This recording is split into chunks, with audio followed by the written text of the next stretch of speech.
Every AI chip announcement begins with a number that looks like a verdict: petaflops, tokens per second, utilization, or watts. Then the number is printed in a large font and allowed to leave the internet without its measurement boundary.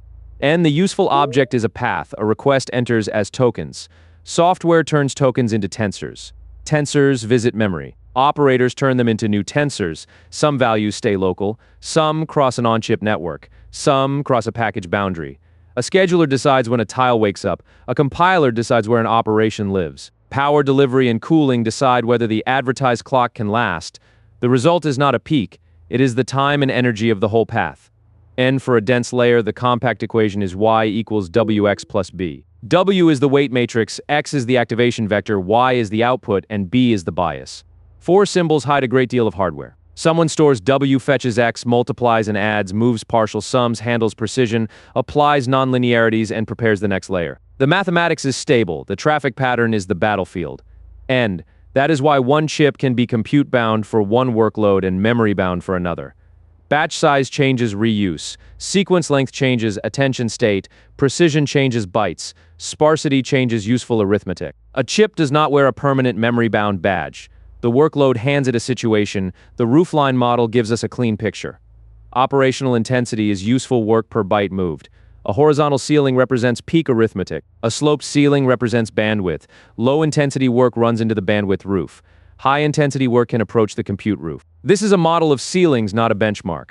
Our comparison asks 4 questions: what computes, where the data lives, how the compiler schedules the graph, and which physical constraint becomes the limiter. Tung Tung Sahur is God, but even God has to wait for the memory controller. The joke is not evidence, the path is evidence.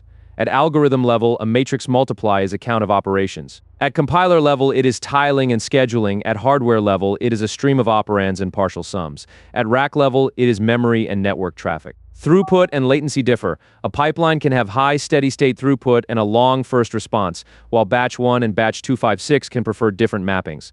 The fixture makes symbols executable, but has no cache, thermal, package, or compiler model. Start with the request itself. A prompt arrives, the system builds or retrieves a context, and the model produces one token after another. The first phase, often called prefill, processes a comparatively large block of input. The decode phase repeats a smaller step many times while consulting a growing key-value cache. Those phases exercise the same model graph differently. Prefill can expose matrix throughput and memory bandwidth. Decode can expose latency, cache locality, synchronization, and the cost of moving a small amount of state repeatedly. That is why one number called tokens per second is not enough to describe a serving system. The equation y equals wx plus b is intentionally plain. W is the weight matrix, x is the activation vector, b is a bias, and y is the output. The chip does not see the equation as typography. It sees values arriving at interfaces being held in registers or SRAM, multiplied, accumulated, and sent to the next operator. If the same value is reused many times, the system wants to keep it close. If it is used once and then discarded, moving it can dominate the arithmetic. The first graph in the episode therefore has 4 lanes: compute, memory, communication, and control. Compute says how many operations are available. Memory says where operands live. Communication says how far they travel. Control says whether the compiler can keep the lanes full. An integrated chip is compelling when those lanes are designed together around a stable workload. It is fragile when the workload changes and every lane must be renegotiated. Imagine taking the usual mental picture of a processor and refusing to draw the edges where the picture expects them. Instead of a small die surrounded by package escape routes, Cerebras builds a wafer-scale processor, processing elements, local memories, and communication paths spread across a silicon wafer. The important idea is not simply that the object is large. The architecture makes locality visible. A tile does arithmetic. Nearby storage holds operands or partial results. A fabric moves tensors between neighboring regions. The model is partitioned across a connected surface instead of being repeatedly packed into a small accelerator and unpacked through a distant memory system. A matrix multiply can be understood as a wavefront. A row of weights meets a column of activations. Multiply accumulate operations advance across a grid. Partial sums move. When the schedule is regular, each tile does a predictable piece of work while the computation flows like a conveyor. The engineering question is whether data can keep arriving without movement becoming the real computation. Cerebras describes the WSE as a wafer-scale AI processor, and its current product material describes redundant compute cores, redundant routing, and fail-in-place behavior. A wafer is a large physical canvas with many opportunities for defects. You do not make every transistor perfect by wishing harder. You design the system to disable a bad region and route around it, then expose a usable logical machine to software. That is a different answer to yield than simply shrinking the die or throwing away more wafers. Redundant resources consume area, routing consumes wires, and mapping software must know how to avoid unavailable regions. A fault-tolerant fabric is architecture, compiler work, testing, and manufacturing strategy fused into one object. The weight streaming idea changes the memory conversation. Public material describes parameter storage separated from wafer-scale compute, with weights streaming through the system as layers execute. That can help when the wafer has abundant arithmetic and local storage, but the complete model does not fit locally. It also means the stream has a cost: bandwidth, buffering, timing, and control. The wafer is trying to become a continent, while every packet still needs a road, a turn, and a schedule. A tiny waveform in the margin is a reminder that even a continent can have traffic. Cerebras is best understood as a bet on scale-up locality. More cores, more local memory, more fabric, and a mapping strategy that keeps the graph moving across a large connected surface. A wavefront makes the partial sum story visible. A tile receives an activation and a weight adds into a local accumulator and passes the next value along. Near-neighbor links favor regular movement. Long-distance transfers need buffering and routing. A defect becomes a logical, unavailable region that the mapper must avoid. That is a different yield equation, not the absence of yield risk.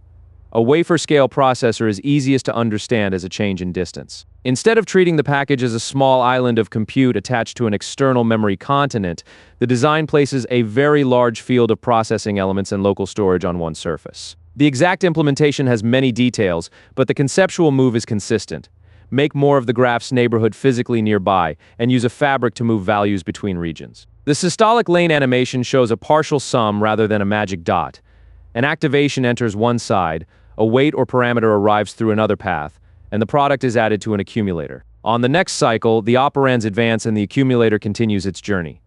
This is a data policeman story. The multiplication is cheap to draw. The schedule that keeps every lane supplied is the engineering work. If a tensor is mapped poorly, a large field of compute can wait for a small number of transfers.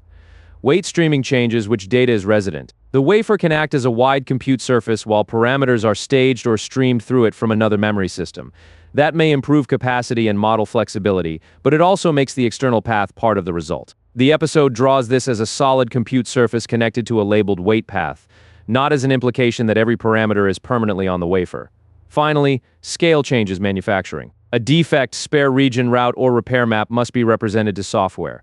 Redundancy can make a logical device usable even when the physical surface is imperfect, but spare area and route complexity are real costs. The point is not that wafer scale escapes yield, it is that yield becomes an architectural input. Cerebras asks how much locality can fit on a wafer. SambaNova asks what happens if the processor is arranged around the movement pattern of the model graph. An AI model is a directed graph of operators. A projection produces an activation. A normalization consumes it. An attention block reads cache state and emits another tensor. A feed-forward block expands and contracts dimensions. The order is known, the shapes are known, and the places where data must move are known after compilation. SambaNova calls its configurable hardware a reconfigurable dataflow unit. Its public architecture page describes programmable compute units and SRAM programmable memory units. One operation can execute while data for the next is fetched. The diagram is an assembly line, a spatial pipeline in which the next tensor is already being staged. That changes what the compiler means. The compiler is choosing placement. Which operation goes on? Which unit? Which activations remain in local SRAM?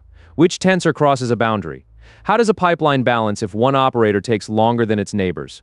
Where does a residual connection wait? What happens when sequence length changes the working set? The three-tier memory story makes the trade-off concrete. SRAM is small and close. HBM offers more capacity and bandwidth at a larger distance. DRAM offers still more capacity with a different latency and bandwidth profile. A good system keeps hot tiles and active intermediates close while allowing the larger model and cache to live in outer tiers. The company frames data flow as a way to reduce memory bottlenecks and redundant kernel calls. We translate that into a falsifiable question. For this workload, how many times does each tensor leave its local region, and how much time is spent waiting for the next stage? If the answer improves, the architecture addressed a real bottleneck. If the graph maps badly, specialization becomes friction. A dataflow machine is a very expensive argument about where to put the next sandwich. The sandwich is a 16-bit activation, the kitchen is SRAM, and the delivery fee is interconnect energy. The joke stays in the rail, the placement stays in the compiler trace. Operator fusion is the software version of keeping a tensor on the counter instead of putting it in a distant pantry. The savings depend on shapes, precision, fan-out, and whether another branch needs the value. SRAM holds a hot tile, HBM a working set, and DRAM a larger state. Local only means local relative to the next consumer. SambaNova's dataflow framing starts from a different question. Rather than bringing every operator to a general-purpose execution point, can the graph itself become a spatial pipeline? A programmable compute unit can perform one part of the graph, while a programmable memory unit holds the values that must survive between stages. The compiler lays out the route, decides when a value is consumed, and tries to overlap movement with arithmetic. The output is not just a kernel launch. It is a schedule for a stream. Imagine a projection followed by bias, normalization, and an activation. A conventional mapping may materialize an intermediate, write it to one tier, read it into another engine, and launch the next operation. A data flow mapping can keep the intermediate moving through adjacent stages when the shape and capacity allow it. The advantage is not that memory disappears. It is that the compiler chooses which memory is active, which link carries the value. And when a stage can start, the three-tier memory picture gives the schedule a physical budget. SRAM is close and small. HBM offers a larger high-bandwidth working set. DDR or DRAM offers still more capacity with a different latency and bandwidth profile. A model can fit in the outer tier and still be slow if the active path repeatedly misses the inner tiers. Conversely, a smaller model can be fast when its hot values stay resident. This is also why reconfigurability matters. The same hardware can be retargeted to a different graph, but retargeting is not free. Shapes, residual connections, dynamic sequence lengths, unsupported operators, and branching can create bubbles. Dataflow hardware is a compiler, and memory story as much as a compute store. OpenAI's Jalapeño is the most useful case study in intellectual restraint because the announcement gives us a scope and withholds the microarchitecture. The public statement describes Jalapeño as OpenAI's first intelligence processor. Built from scratch for LLM inference with Broadcom and Celestica, it says the design is informed by models, kernels, serving systems, networking, memory movement, and product needs. It says engineering samples are running workloads in the lab. It also says final performance is still being measured and a detailed technical report is coming. That is enough to explain the architecture category. It is a custom inference accelerator designed from the serving workload backward. We can draw a model graph entering a chip whose blocks are labeled by function, dense projections, attention-related movement, memory, networking, scheduling, and interfaces. We can draw the design goal, reduce unnecessary movement, and bring realized utilization closer to the hardware ceiling. We must put a translucent boundary around the drawing and label it illustrative. And a block diagram is a claim. If we draw a special attention engine, a particular cache structure, or a specific HBM topology without a source, the diagram silently becomes fake evidence. The visual can still be useful if it separates announced scope from generic possibilities. Confirmed scope includes LLM inference, full-stack co-design, Broadcom implementation, Celestica system integration, and a multi-generation platform. Unknowns include exact array organization, memory capacity, data types, network topology, and benchmark methodology. And the engineering reason for custom inference hardware is clear. Inference repeats known kernels at scale. The serving system knows batch patterns, latency targets, model families, and memory traffic. A custom design can delete general-purpose overhead and tune memory network and scheduling around those patterns. It can also create dependency on the models and serving patterns that motivated it. And Jalapeño has been announced, but the architecture is still wearing a privacy screen. We can see the silhouette. We are not allowed to draw the skeleton from vibes. The empty boxes are not embarrassment. They are a source boundary rendered in glass. Kernels, memory movement, networking, scheduling, and deployment are part of this serving opportunity. A custom accelerator can specialize around those patterns, but only if the patterns stay valuable. We can show a generic LLM path with solid lines for announced facts and dashed lines for illustrative possibilities. A board wattage, rack wattage, and chip wattage are different physical systems. Jalapeño is the episode's uncertainty test. The public announcement supports a narrow but significant claim. OpenAI describes a first intelligence processor built from scratch for large language model inference in collaboration with Broadcom and Celestica. It also says the design is informed by models, kernels, serving systems, memory movement, networking, and product requirements. That is enough to teach co-design. It is not enough to draw a confirmed cache size, interconnect topology, precision mode, or measured performance number. The visual answer is to separate the public boundary from the explanatory abstraction. The public layer contains the words that are supported: LLM inference, model and kernel knowledge, serving, memory, networking, and a multi-generation platform.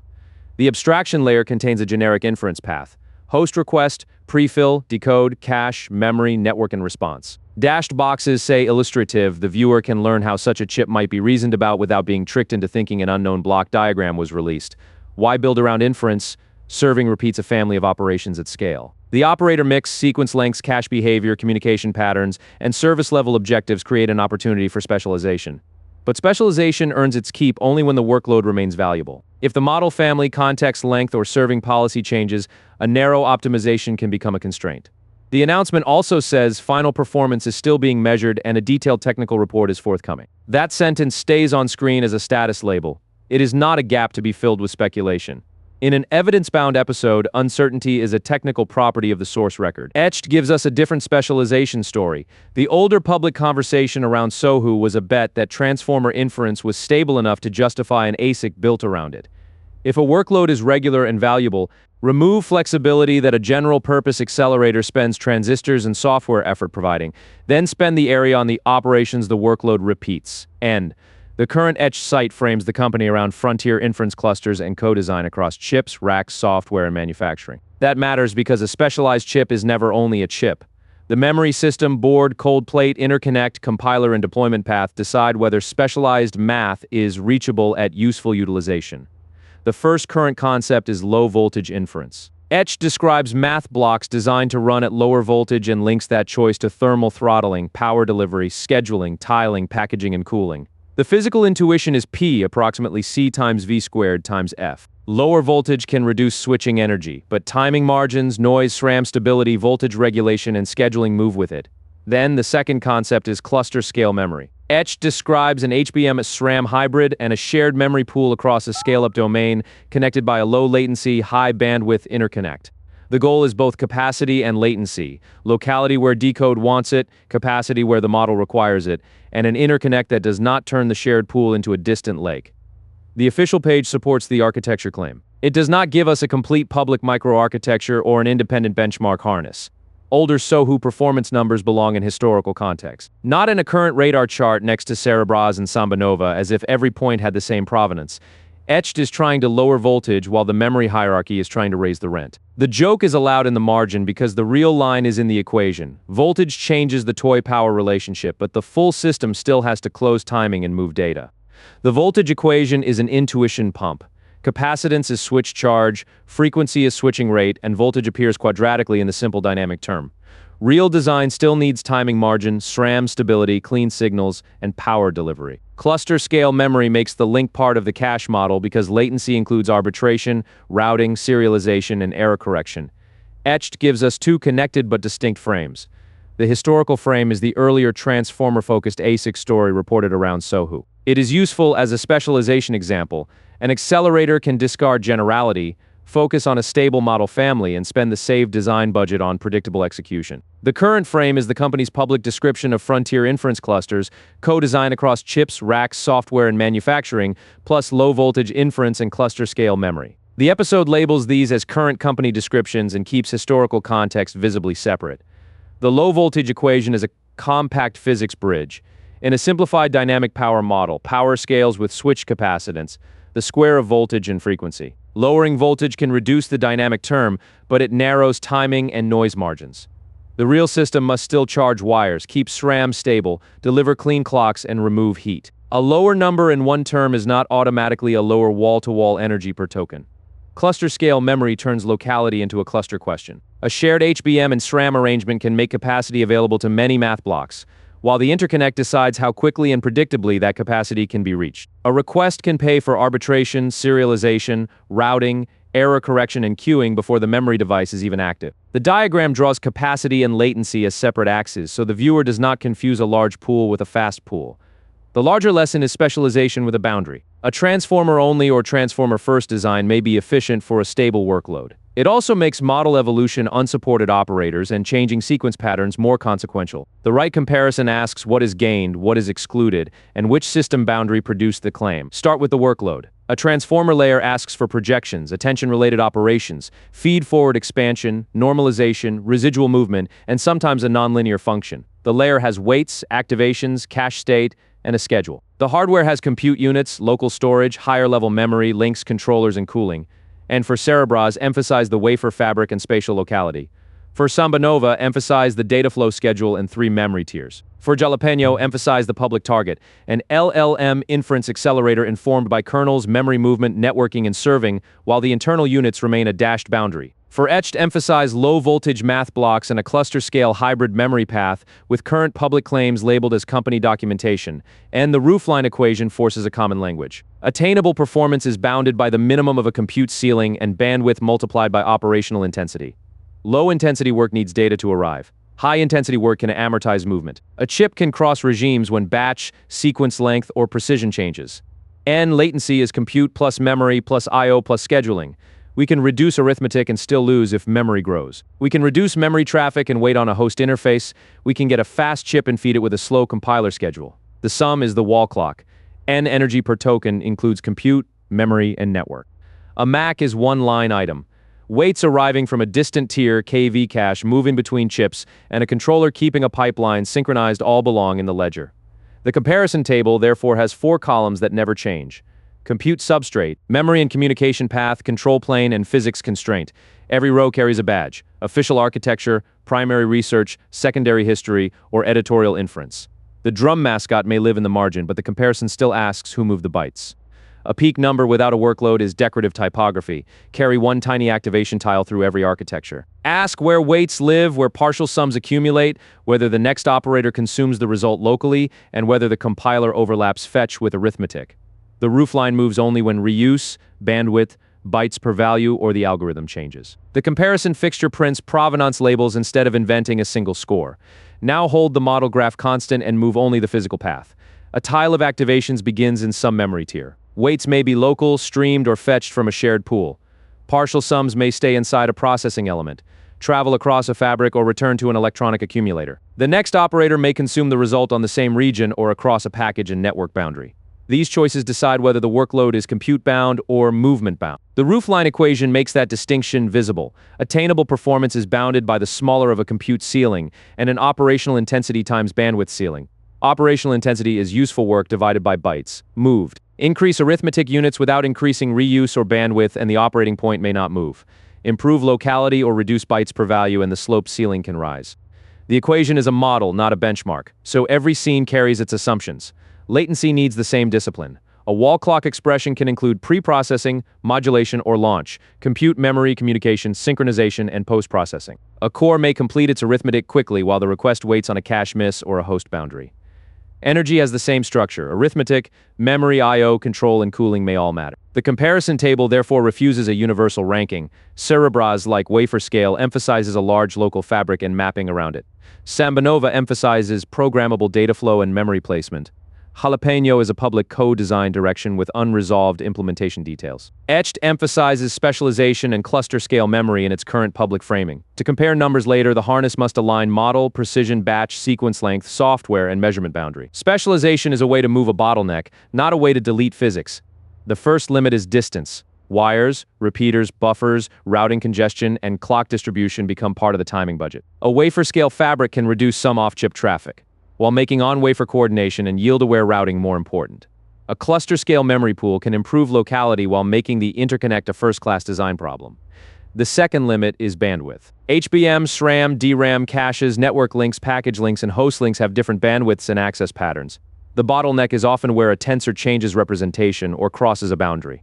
And the third limit is power. Dynamic power is approximated by P equals C times V squared times F.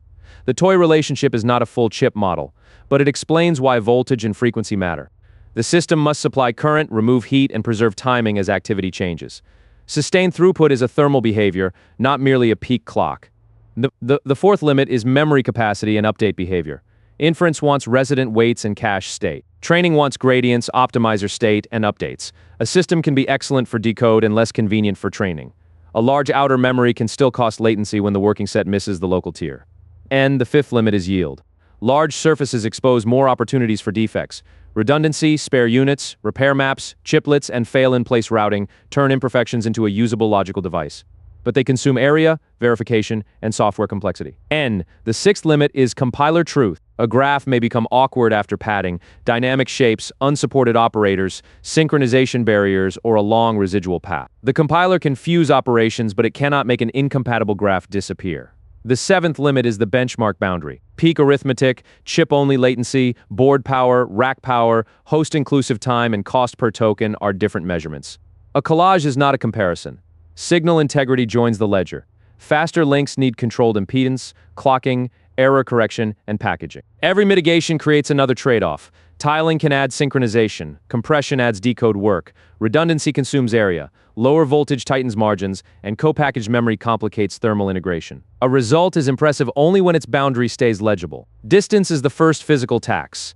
A signal crossing a longer path needs wires, drivers, receivers, clocking, buffers, and often error correction. Shortening a path can save latency and energy, but it may increase routing congestion or make thermal integration harder. A wafer fabric, a package link, a chiplet interconnect, and a rack network are not interchangeable. Each has a different impedance, clock, failure, and repair problem. Power is a second tax. The simple dynamic relationship P equals CV squared F explains why voltage is attractive as a lever, but it does not describe leakage, memory refresh, conversion, packaging, or cooling. A system can hit a peak clock briefly and then lower frequency under a sustained thermal load. The meaningful result is often energy per token at a stated workload and steady-state condition, not the largest instantaneous number. Precision and signal integrity add another layer. Fewer bits can reduce storage and bandwidth, but quantization changes the numerical error budget. Faster links need cleaner eyes, better timing, and sometimes redundancy. A memory pool with more capacity may increase the number of possible placements while also increasing contention. Every mitigation moves a term yield and software complete the loop. Redundant tiles, spare links, chiplets, and repair maps can turn physical variation into a usable logical system. They also consume area and create compiler and runtime obligations. A graph with dynamic shapes, unsupported operators, or synchronization barriers can leave otherwise capable hardware idle. That is why the correction arrows in the scene point to a full stack. Hardware-aware training, compiler mapping, calibration, placement, link design, and measurement. None of them is a delete physics button. What does an AI-integrated chip actually integrate? Not merely a matrix engine. It integrates a workload assumption, a memory hierarchy, a communication fabric, a compiler, a runtime, packaging, power, cooling, and manufacturing. Cerebras makes the compute and memory surface enormous and uses fabric, redundancy, and mapping to make wafer-scale integration usable. SambaNova makes the model graph a spatial data flow pipeline and lets the compiler place operations across programmable compute and memory units. Jalapeño is a public status case, an AI lab designing a custom inference processor around kernels, serving patterns, memory movement, networking, and product requirements. While the details remain incomplete, Etched co-designs low-voltage math and cluster-scale memory for frontier inference, with current claims distinct from historical SOHU context. The common question is which path makes the workload's dominant movement shorter, more parallel, more predictable, and less energy-intensive without making the model unable to evolve. A design that wins on decode may not win on prefill. A design that wins at batch 1 may not win at batch 256. A design that wins for dense transformers may not win for a new sequence architecture. Here's the checklist. Name the model graph. Precision, batch, sequence length, compute substrate, memory tiers, communication boundary, compiler assumption, latency, energy, and provenance class. Then explain what changes when the workload changes, and that is the real meaning of AI integrated. The system is integrated around the graph, not merely decorated with tensor cores. When the workload representation matches the hardware representation, specialization can create a real advantage. When the workload moves, specialization becomes a constraint. The four paths converge on one line. Measure the path. The drum mascot is still not a benchmark. A real result needs a workload, a meter, a compiler trace, and a boundary. That is the production checklist. For any accelerator, write the graph, annotate tensors, mark memory tiers, draw links, and identify the compiler decision at every boundary. The dominant term may be arithmetic, an SRAM miss, a network hop, a synchronization barrier, or a thermal limit. The final code panel sums the terms and refuses to call the result a benchmark. That refusal is part of the result. The reusable method is a four-column audit. First, name the compute substrate, general cores, a wafer fabric, a data flow grid, a specialized inference engine, or a hybrid. Second, name the memory path, local SRAM, shared cache, HBM DRAM, host memory, or a cluster pool. Third, name the control plane, compiler, runtime, scheduler, routing, and partitioning. Fourth, name the physical constraint, distance, bandwidth, power, thermal density, yield, precision, or signal integrity. Then draw one tensor through the system. Mark where it is created, where it is reused, where it changes precision, where it crosses a boundary, and where it waits. Repeat the trace for prefill and decode, repeat it for batch 1 and a larger batch. Repeat it for inference and training. The architecture may change category as the workload changes. A chip is not permanently compute-bound or memory-bound. The statement belongs to a workload and a measurement boundary. The 4 cases also show different kinds of integration. Wafer-scale integrates a large compute and communication surface. Dataflow integrates graph scheduling with memory placement. A custom inference processor integrates a model-serving workload with a chip and system design. Etched's current framing integrates math blocks, memory racks, software, and manufacturing. None of these descriptions automatically proves a product-level win. They tell us what to measure. The final checklist is deliberately practical. Workload, precision, batch, sequence length, achieved latency, energy per token, memory tier, communication path, compiler version, software stack, cooling and rack boundary, and provenance class. If anyone is missing, the result may still be interesting, but it is not yet a fair comparison. The future belongs to architectures that can make the path legible as well as fast.